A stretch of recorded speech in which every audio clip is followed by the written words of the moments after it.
khadka telefoonka waxaa si toos ah ugu jira Galeyr Maxamed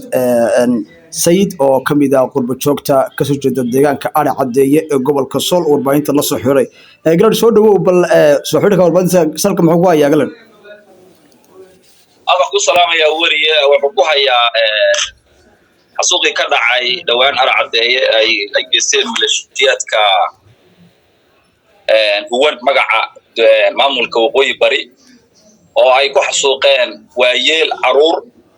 intaba iyagoo abu yeelin adeegsanayana hubkii aan ku heshiinay anagoo ah beesha reer Fuqishini abargadir iyo beesha dhulbahantay aan ku heshiinay ay soo adeegsadeen magaalo iska degan oo aan wax colaad aan aysan ka jirin ayay ciidankii iyadoo loo maleynayay ciidankii maamulka ayay labada dhinac afarta dhinac ka mareen ayay ku harqiyeen hub waaweyn sida suuga tarsantaha iyagoo aan waaba yeelin macallin doctor waayeel caruur intaba taasaan marka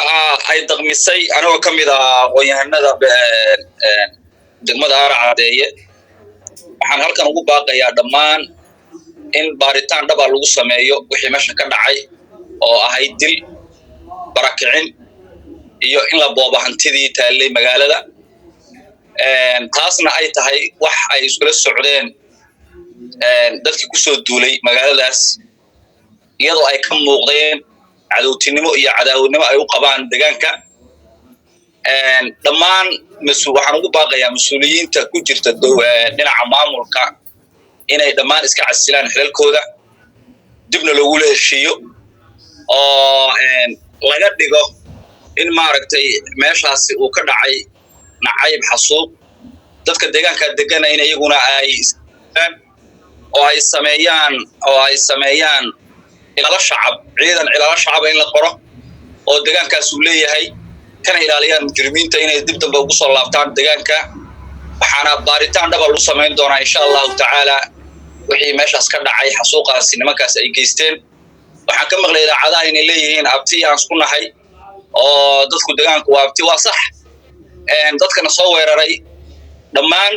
boqolkii kala badh anaga dhalay hadii abtinimo la isku maaragtay la isku deynayo taasna ay meeshaas ay ku dhamaatay abtinimada waxba ka horeeyaba dadkani waa dad isku maamul ah oo isku system dhistay systemkiina ay nimankani ay maaragtay gacanta ku dhigeen hubkii lagu heshiiyay ee la wareejiyay hantidii anagu cashuurteeni waxaan ugu xasuuqeen waa hubkii anagu aan dhiibnay oo cashuurteeni dadkan deegaanka nala hadda iyagu qaatay oo jaamac siyaad oo qaatay iyagu hadda cadowtinimadaas qaatay heerka reer Fuqishini waxay markor u hayeen ilaalo iyagaaba ku hoos jiray marka waxay noqotay ninka abeesada intuu korsaday ee dib u cuntay markii hore dagaalku wuxuu ka soo bilowday madax lagu xoor oo ay deegaan ahaan ka dhigteen reer Fuqishini qayb kamid ah reer Fuqishini ma ahayn laakiin qayb kamid ayaa deegaan ka dhigatay way ka biyo diideen Ari Cadeeye waxaad ogtahay meesha la yiraahdo la sacaanadii Ari Cadeeye waa 100 kilomitir inay magaalada inay dhexdeeda ay ka sameeyeen canjiid ay ka sameeyeen Yagorina waa degan yihiin oo dhexdeeda ka sameeyeen tula samaka heshiiska waa marka taasina anaguna intaas oo dhanba oo dul qaadanayay iyagoo deegaankii labada dhinac ka maray waa in marka la baabiya labada magaalo canjiid iyo la baabiya tula samaka si maaragtay loogu soo celiyo taariikhiyan markii la fiiriyo nimankan jaamac siyaad iyo nimankan reer Fuqishini waxa marti ahaa oo lagu soo dhaweeyay deegaanka waa jaamac siyaad nimankan reer Fuqishini iyaga ugu soo horeeyay deegaanka oo degay qaraamiin inta Soomaaliya ay jirtay marka soo dhaweyntii ay dib u cuneen walaalahood marka arintaas waxaan ku baaq oo ka tirsan aqoon-yahanada ka tirsan deegaanka Ari Cadeeye gobolka Sool in baaritaan dhab ah lagu sameeyo arintaasi waxay qofka la dilay waxa ugu weyn 9 jir waxa ugu yar 1 jir lama dayn macallin